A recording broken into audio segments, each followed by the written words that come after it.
प्रतिनिधिमंडल में कांग्रेस से शशि थरूर, बीजेपी से रविशंकर प्रसाद और बैजयंत पांडा, जेडीयू से संजय झा टीम का नेतृत्व करेंगे। एनसीपी से सुप्रिया सुले, डीएमके से कनिमोझी, करुणानिधि और शिवसेना से श्रीकांत शिंदे टीम का नेतृत्व करेंगे। प्रतिनिधिमंडल में शामिल करने पर शशि थरूर ने सरकार का जताया आभार, बोले सम्मानित महसूस कर रहा हूं, राष्ट्रहित के लिए कभी पीछे नहीं हटूंगा। शशि थरूर के नेतृत्व में डेलीगेशन अमेरिका जाएगा। प्रतिनिधिमंडल में मिलिंद देवरा, शामप्रीत चौधरी, सुदीप बंदोपाध्याय शामिल। ऑपरेशन सिंदूर पर सांसदों के डेलीगेशन में शामिल करने पर रविशंकर प्रसाद बोले, मुझे प्रतिनिधिमंडल के नेतृत्व का सौभाग्य मिला। पीएम मोदी का बहुत आभार, हम मजबूती के साथ भारत का पक्ष रखेंगे। ऑपरेशन सिंदूर पर बने डेलीगेशन में शामिल करने पर सुप्रिया सुले ने सरकार का आभार जताया। ट्वीट कर लिखा, डेलीगेशन में शामिल होने पर सम्मानित महसूस कर रही हूं। आतंकवाद के खिलाफ पूरा देश एकजुट है। ऑल पार्टी डेलीगेशन को लीड करने वालों में बैजयंत पांडा का भी नाम, कहा ऑपरेशन सिंदूर के जरिए पाकिस्तान को सबक सिखाया, ये संदेश पूरी दुनिया में पहुंचाना है। जेडीयू सांसद संजय झा के नेतृत्व में सांसदों का डेलीगेशन जापान जाएगा। प्रतिनिधिमंडल में सलमान खुर्शीद, यूसुफ पठान, अपराजिता सारंगी, प्रधान बरुआ शामिल। ऑपरेशन सिंदूर पर सरदरी डेलीगेशन को लेकर सियासत, कांग्रेस ने डेलीगेशन के नामों पर आपत्ति जताई, कहा जो 4 नाम दिए थे उसमें शशि थरूर का नाम नहीं था। डेलीगेशन के लिए भेजी गई कांग्रेस की लिस्ट में आनंद शर्मा, गौरव गोगोई का नाम, सैयद नसीर हुसैन और राजा बरार खान के नाम। डेलीगेशन में शशि थरूर का नाम होने पर संदीप दीक्षित बोले, बीजेपी इसमें भी राजनीति चाहती है, हमारी पार्टी ने दूसरे नेताओं के नाम दिए थे। ऑल पार्टी डेलीगेशन में शशि थरूर का नाम होने पर केंद्रीय मंत्री अर्जुन राम मेघवाल का बयान, शशि थरूर प्रतिनिधिमंडल का हिस्सा हैं, कांग्रेस को नहीं करनी चाहिए राजनीति। कांग्रेस की लिस्ट में गौरव गोगोई का नाम होने पर असम के सीएम हिमंता बिस्वा शर्मा ने उठाया सवाल, कहा गौरव गोगोई की पत्नी पाकिस्तान के एनजीसी से जुड़ी हैं, राष्ट्रहित में गौरव गोगोई का नाम हटाए कांग्रेस। पाकिस्तान के पीएम शहबाज शरीफ ने माना 9-10 मई की रात उड़ गए थे उनके होश। आर्मी चीफ आसिम मुनीर ने रात करीब 2:30 बजे दी थी हिंदुस्तानी मिसाइल अटैक की जानकारी।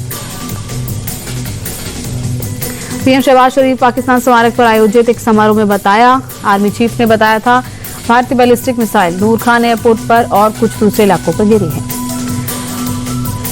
पीएम शहबाज ने माना कि भारत ने संकेत दे दिए हैं कि वो पाकिस्तान में घुसकर हमला कर सकता है। भारतीय सेना के हमले में कई पाकिस्तानियों के मारे जाने की भी बात कबूली। आतंकी मसूद अजहर के परिवार को मिलेगा 14 करोड़ का मुआवजा, सेना में रैंक के हिसाब से दिया जाएगा मुआवजा। सोपोर, नॉर्थ कश्मीर समेत जम्मू कश्मीर में कई जगहों पर एसआईए की छापेमारी, आतंक से जुड़े मामलों में एजेंसी ने रेड की। कुपवाड़ा दौरे पर एलजी मनोज सिन्हा, तंगधार सेक्टर में पाकिस्तानी गोलीबारी में हुए नुकसान का आकलन किया, स्थानीय लोगों की बातचीत। कुपवाड़ा में बोले एलजी मनोज सिन्हा, पूरी दुनिया ने भारतीय सेना की ताकत देखी, हम कभी युद्ध पक्ष में नहीं रहे, पाकिस्तान कर्ज के बल पर मानवता को नष्ट कर रहा। जम्मू कश्मीर के सीएम उमर अब्दुल्ला का बयान, एलओसी पर सीज फायर उल्लंघन की कोई खबर नहीं, नुकसान का आकलन किया जा रहा, जरूरत पड़ने पर केंद्र सरकार से मदद मांगेंगे। ऑपरेशन सिंदूर की सफलता के बाद सेना के सम्मान में हल्द्वानी में तिरंगा यात्रा, उत्तराखंड के सीएम पुष्कर सिंह धामी शामिल हुए। हरियाणा के लाडवा में सेना के सम्मान में तिरंगा यात्रा निकाली गई, सीएम नायब सैनी शामिल हुए। ऑपरेशन सिंदूर की सफलता के बाद सेना के सम्मान में अहमदाबाद में तिरंगा यात्रा निकली, सीएम भूपेंद्र पटेल शामिल हुए। बेंगलुरु में भी सेना के सम्मान में तिरंगा यात्रा निकाली गई, केंद्रीय मंत्री शोभा करंदलाजे यात्रा में शामिल हुए। ऑपरेशन सिंदूर के सम्मान में बीजेपी सांसद मनोज तिवारी ने सिंदूर की ललकार के नाम से गाना जारी किया, बोले देश की सेना पर हमें गर्व है। तुर्की अजरबैजान के खिलाफ बाइकॉट अभियान तेज, यूपी से 18,000 से ज्यादा टूर पैकेज कैंसिल। बाइकॉट के चलते तुर्की और अजरबैजान को 2,000 करोड़ का नुकसान, फल मसाला मार्बल कारोबारियों ने भी बहिष्कार किया। अजमेर के सेब व्यापारियों ने तुर्की के सेब का बहिष्कार किया, तुर्की के पाकिस्तान को समर्थन देने पर व्यापारियों ने बहिष्कार का फैसला किया। इंडिगो टर्किश एयरलाइंस डील का एयर इंडिया ने किया विरोध, सरकार से लीजिंग डील पर रोक लगाने की अपील की, कहा डील पर रोक लगाएं, ये राष्ट्रीय सुरक्षा के लिए खतरनाक। तुर्की और अजरबैजान का बॉयकॉट किए जाने पर बोले केंद्रीय मंत्री ज्योतिरादित्य सिंधिया, देश की जनता का भावनात्मक फैसला, राष्ट्र की सुरक्षा से कोई समझौता नहीं। ऑपरेशन सिंदूर के बाद डिफेंस शेयर्स में लगातार तेजी। कोचिन शिपयार्ड और मजगांव डॉक के शेयर 13% तक चढ़े। पारस डिफेंस में 20% का अप सर्किट लगा।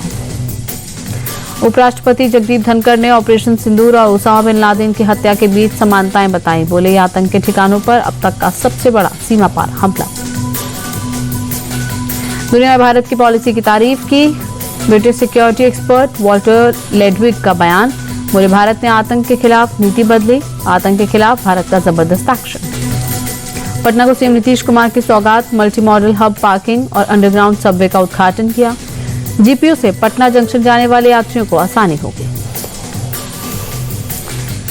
मुंबई में एनआईए की बड़ी कार्रवाई। एयरपोर्ट से आईएसआईएस की स्लीपर मॉड्यूल के 2 आतंकी गिरफ्तार। लंबे वक्त से फरार थे अब्दुल्ला फयाज शेख और ताला खान। पुणे में आईईडी टेस्टिंग मामले में 2 संदिग्धों की तलाशी थी। 3 लाख का इनाम घोषित था। कोर्ट ने गैर जमानती वारंट भी जारी किया था।